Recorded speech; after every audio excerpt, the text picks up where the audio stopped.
Beginning. The woman had been there longer than the station itself. That was the simplest way the archivists explained it, though no one could prove it with certainty. Records on Helix Station were meticulous, layered with redundancies upon redundancies, but when it came to Cell 9, the data frayed into contradictions and blanks. Some logs suggested she arrived 70 years earlier. Others implied she had been discovered centuries ago and transferred from place to place as humanity's reach extended into deeper space. A few records, quietly flagged and rarely discussed, listed no arrival date at all. Only one fact remained consistent. She had never spoken a word. Cell 9 was located at the far end of the station's lower ring, where the artificial gravity hummed slightly out of phase and the lights dimmed just enough to make people uncomfortable without knowing why. The woman sat on a seamless stone bench grown from synthetic obsidian, her posture perfect, her hands folded loosely in her lap. Her skin carried a faint, pearlescent glow, not reflective but luminous from within, as though starlight had been poured beneath it and sealed there.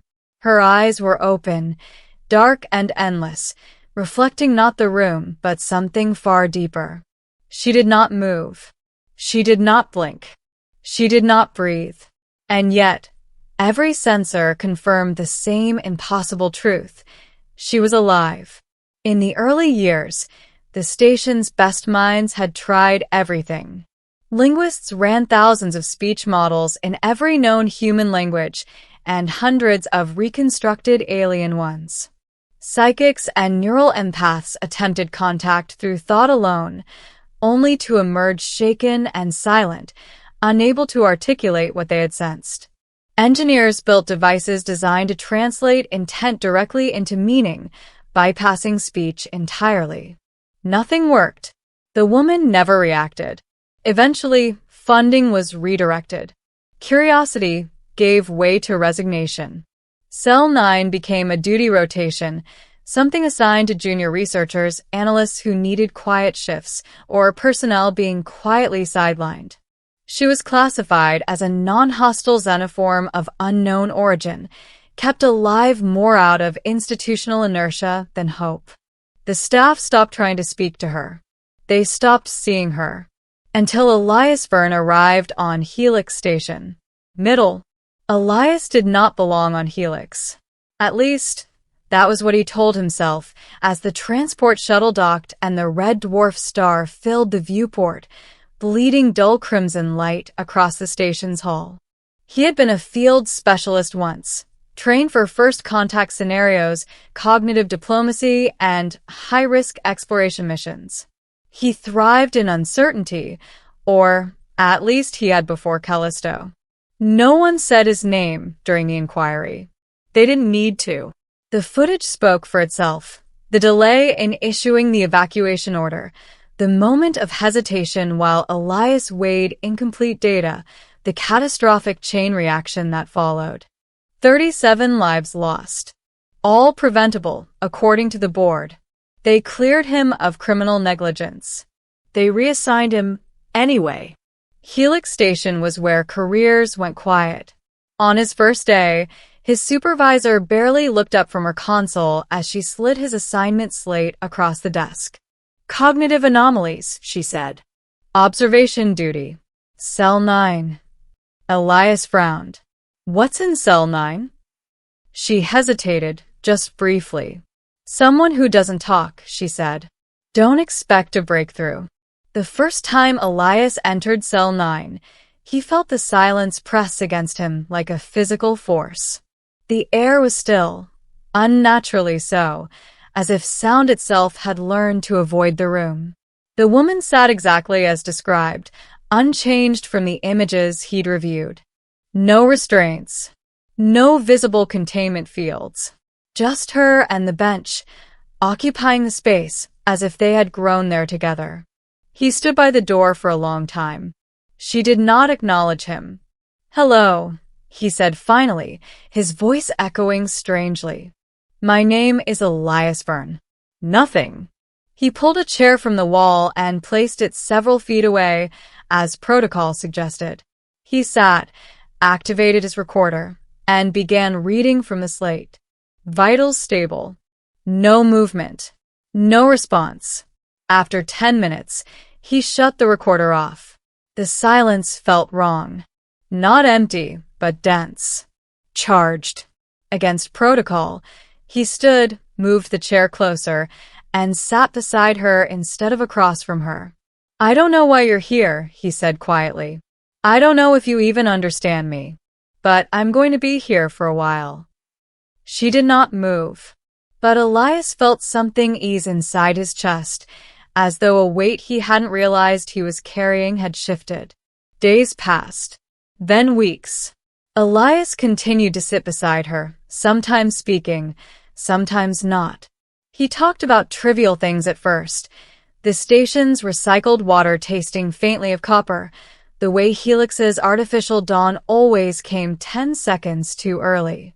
He spoke about Earth, about rain and oceans, and the smell of wet soil after a storm. He talked because silence had always frightened him. Gradually, his words changed.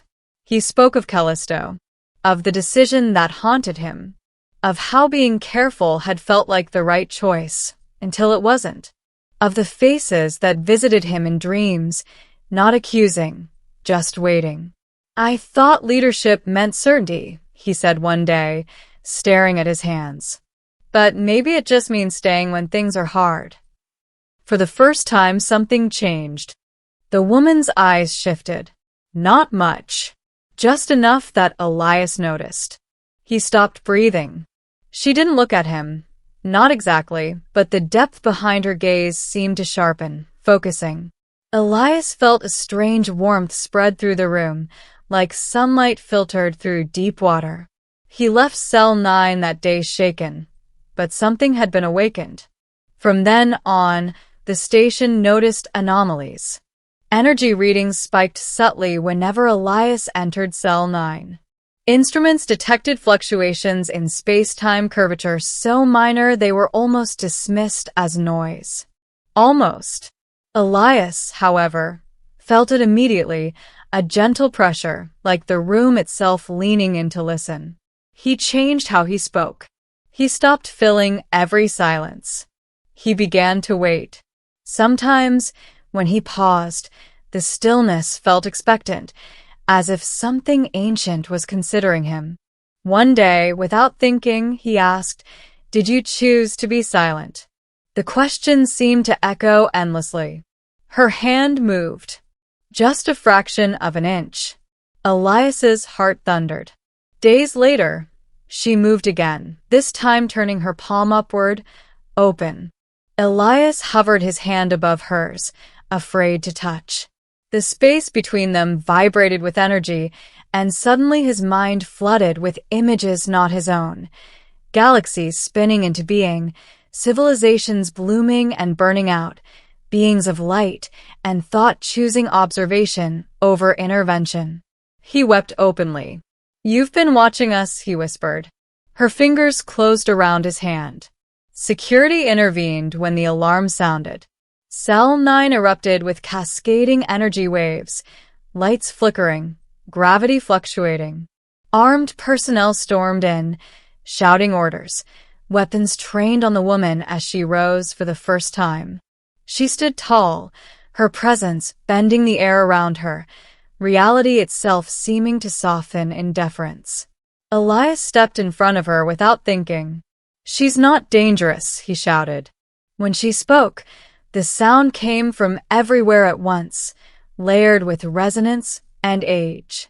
"I was silent," she said, "because your species was not ready to hear." Every human in the room dropped to their knees, overwhelmed not by force, but by meaning. She turned to Elias. "You listened." She showed them the truth.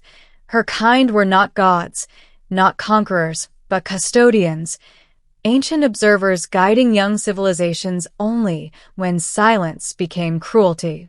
Humanity stood at a threshold, not of extinction, but of choice. They could continue alone, or they could learn how to listen. Ending the decision fractured the station. Commanders argued. Politicians demanded control. Scientists begged for data, for technology, for proof they could catalog and own. The woman listened to them all in patient silence, the same silence she had carried for longer than human history. Elias stood beside her, feeling the weight of what was unfolding settle into his bones. Finally, she spoke again. "I will not lead you," she said. "I will not save you. Wisdom cannot be given. It must be practiced." She offered no weapons, no miraculous machines. Only understanding. Perspective earned through time and restraint. Slowly, unevenly, humanity chose to listen. Not everyone. Not all at once. But enough. The woman prepared to leave. Space folded around her like fabric drawn through unseen hands. Elias felt panic rise in his chest. "I'm afraid," he admitted. "So were we," she replied. "Every time we chose to speak." She touched his forehead gently. "You will forget much," she said, "but you will remember how it felt to be heard." With that, she was gone. Years later, Elias sat on a bench on Earth as rain soaked into his coat. Children laughed nearby. Above them, stars burned quietly, watched by more than human eyes now. Humanity was still flawed, still loud, still prone to mistakes. But they paused more. They listened longer. And sometimes, when the world felt unbearably noisy, Elias remembered a silent woman in a quiet cell, and the moment everything changed, not because she spoke, but because someone chose to sit beside her.